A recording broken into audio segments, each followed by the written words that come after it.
Hola, te explico rápidamente lo de el teorema de Pitágoras. Mira, el teorema de Pitágoras nos funciona solamente para triángulos que tienen un ángulo recto, ¿sale? Es decir, triángulos rectángulos.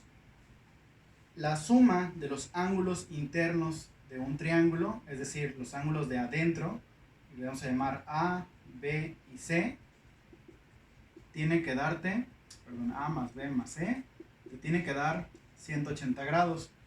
Entonces, si ya tienes un ángulo aquí de 90 grados, un ángulo recto, pues A más B, o sea, los otros dos ángulos, te tienen que sumar 90. Eso es importante porque en ocasiones el triángulo no está dado de esta manera y es un poco complicado de entender. Bueno, ahora, el teorema de Pitágoras nos dice que la suma de los cuadrados de, la vamos a llamar X y Y, me da la diagonal.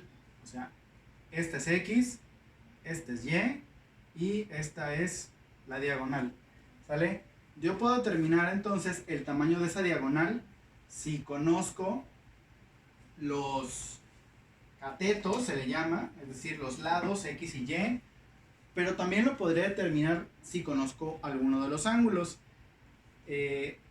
Entonces, eso se hace con funciones trigonométricas, pero bueno, primero, la parte del teorema. Vamos a suponer que en el triángulo X vale 3, Y vale 4 y yo tengo que encontrar cuánto vale la diagonal. Entonces, ¿cómo lo hacemos? Bueno, primero agarramos y tomamos uno de los lados, en este caso 3, y lo vamos a elevar al cuadrado, o sea 3 por 3, 9.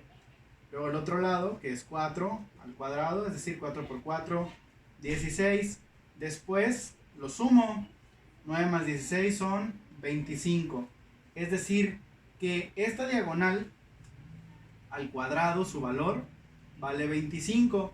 Yo tengo que buscar entonces un número que multiplicado por sí mismo me dé 25, pues entonces eso es 5. Por lo tanto, esta diagonal vale 5. ¿Sale? Hay ocasiones en las que decía no me dan los valores, solo me dan uno de los lados y la diagonal, o me dan los lados, me dan un lado y un ángulo, perdón. ¿Cómo le hago en ese caso? Bueno, tengo que utilizar funciones trigonométricas. Las funciones trigonométricas principales, las más sencillas de utilizar, son seno, coseno y tangente. Entonces,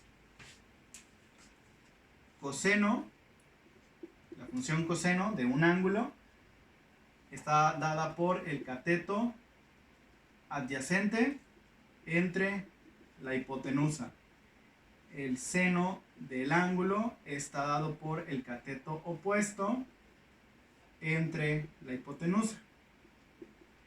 Entonces, quiere decir que si yo conozco el ángulo, por ejemplo, y uno de los lados, puedo conocer los otros dos lados.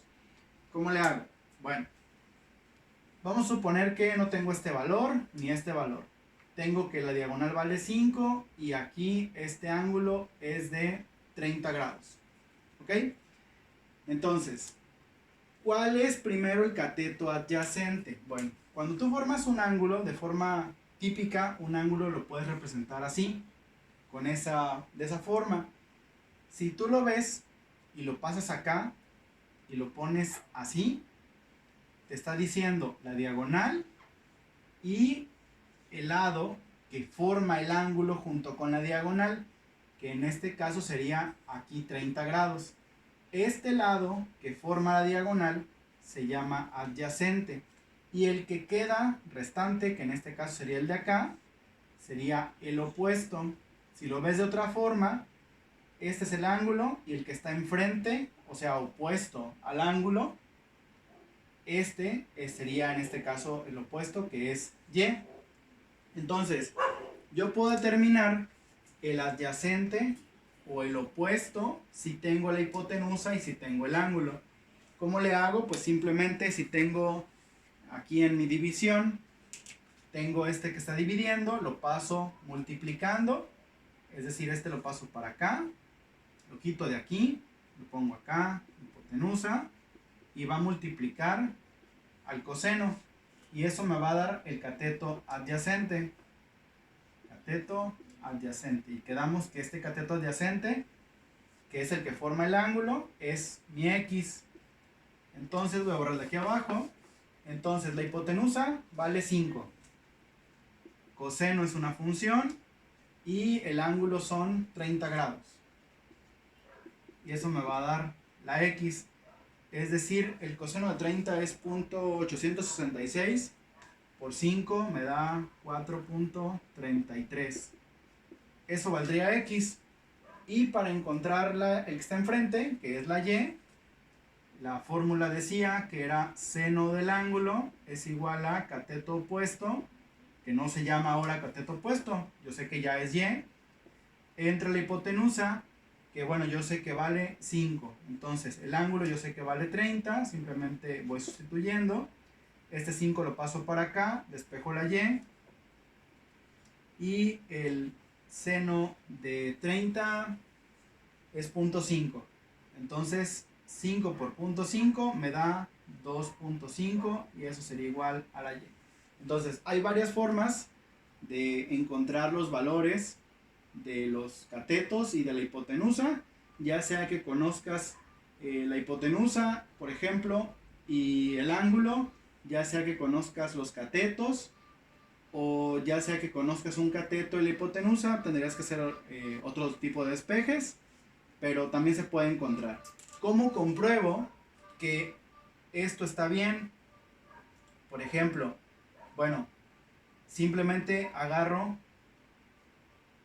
estos dos valores, los elevo al cuadrado y los sumo y me tiene que dar la raíz. Voy a confirmar nada más con la calculadora. 5 coseno de 30, 4.33. 5 seno de 30, 2.5. Entonces 2.5 al cuadrado más 4.33 al cuadrado. Lo hacemos Pitágoras otra vez, ¿no? Pues lo voy a escribir acá. Este vale 4.33 y este vale 2.5. Entonces, repetimos, ¿no? El teorema de Pitágoras. El primer término al cuadrado, el primer cateto, 4.33 al cuadrado. Y luego le sumo 2.5 al cuadrado. Si yo los hago por separado y luego los sumo, esto me va a quedar 25 o exactamente 24.99. Pero bueno, es casi 25, nada más que por la cuestión de los decimales. Si yo le saco la raíz a 24.99 me queda 4.99, que es 5. ¿Sale?